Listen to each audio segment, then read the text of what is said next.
A Tory MP has demanded Boris Johnson resign as Prime Minister if he fails to reach a Brexit trade deal with the EU before the end of the year.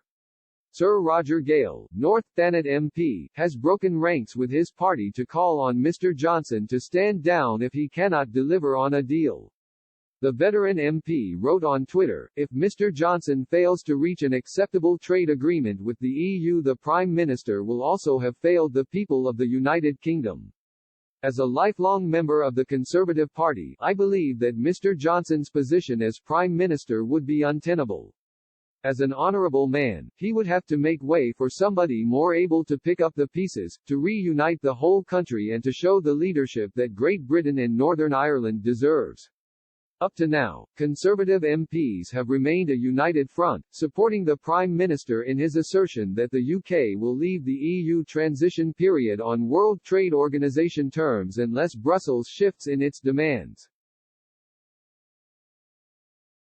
Mr. Johnson has said the UK will prosper mightily if no deal is agreed between the two sides and Britain ends up trading with the EU 27 on terms similar to trade between Brussels and Australia. Talks have been deadlocked for months over the issues of fishing, governance and state aid.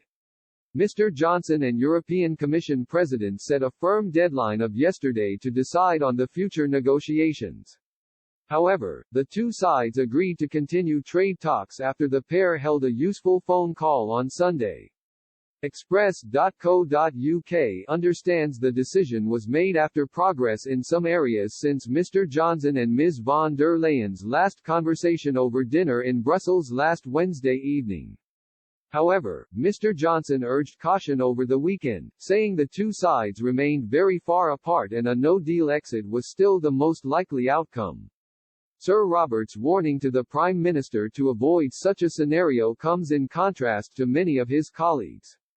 Bracknell MP James Sunderland has suggested the best outcome for the UK would be to leave the transition period under WTO terms before returning to the negotiating table in January.